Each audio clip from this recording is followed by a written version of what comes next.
आपली लढाई ही एका व्यक्तीविरोधात नाही तर प्रवृत्तीविरोधात आहे। कोल्हापूर जिल्ह्यातील अनेक सहकारी संस्थांना वेटोळे घालून बसलेली एक प्रवृत्ती आहे आणि ही प्रवृत्ती हटवायची असेल तर सर्वांची ताकद एकत्र करून लढण्याची गरज आहे, असं प्रतिपादन प्राध्यापक संजय मंडलिक यांनी केलं।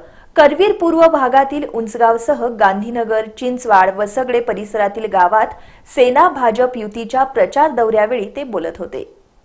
कोल्हापूर लोकसभा मतदारसंघातील सेना भाजप युतीचे उमेदवार प्राध्यापक संजय मंडलिक यांनी करवीर पूर्व भागातील उचगावसह अन्य गावांचा प्रचार दौरा केला। उचगाव इथं घेतलेल्या सभेत त्यांनी विद्यमान खासदारांवर चौफेर टीकास्त्र सोडलं। आपला लढा हा प्रवृत्ती विरोधात असल्याचं सांगताना त्यांनी आपण कबड्डीपटू, कुस्तीपटू बघितले पण संसदपटू बघितले नाहीत। याबाबतीत अधिक माहिती घेतली असता मद्रासीतल्या कंपनीकडून त्यांनी पैसे देऊन संसदरत्न मिळवल्याची टीका प्राध्यापक मंडलिक यांनी केली।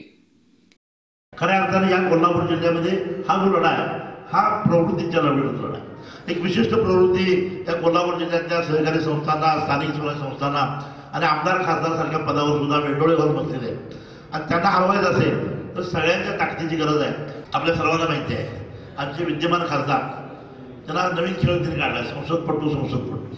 आता कबड्डीपटू ऐकलेले, क्रिकेटपटू ऐकलेले, संसदपटू कुठं आले? यशवंतरावजी चव्हाणांच्या पासून शरदचंद्रजी पवारांच्या पण आपण बघितलं, हे संसदेमध्ये चांगलं कामकाज करतात आपण ऐकलं, पण संसदरत्न असला शब्द काय आपण कधी ऐकला नव्हता।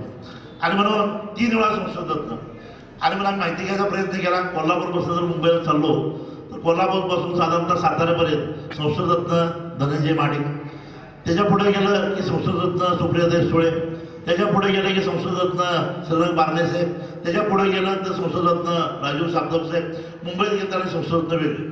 एवढे संसदरत्न येतात कुठनं ही माहिती घेतल्यानंतर आम्हाला समजलं की मद्रासमध्ये एक कंपनी आहे आणि ती कंपनी पैसे दिले की कुणालाही त्या पद्धतीचं कामकाज संसदरत्न देते।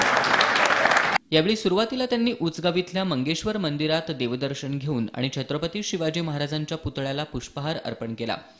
या प्रचार दौऱ्यात अण्णासाहेब पाटील आर्थिक मागास महामंडळाचे उपाध्यक्ष आणि शिवसेनेचे जिल्हाप्रमुख संजय पवार, उपजिल्हाप्रमुख सुजित चव्हाण, करवीर तालुका प्रमुख राजू यादव यांच्यासह कार्यकर्त्यांनी मनोगत व्यक्त केली। यावेळी प्राध्यापक संजय मंडलिक यांनी उचगाव, मनेरमळा, शांतीनगर परिसरात कार्यकर्त्यांसह दुचाकीवरून फेरी काढत मतदारांशी संपर्क साधला। निगडेवाडी, गांधीनगर, सिंधी पंचायत, वळिवडे, वसगडे, मुडशिंगी, न्यू वाडदे, वसगडे, सांगवडेवाडी आदी गावात कार्यकर्त्यांशी संवाद साधत धावता संपर्क दौरा केला। अनेक गावात कार्यकर्त्यांनी प्राध्यापक संजय मंडलिक यांचं स्वागत करत आगामी लोकसभा निवडणुकीसाठी पाठिंबा व्यक्त केला।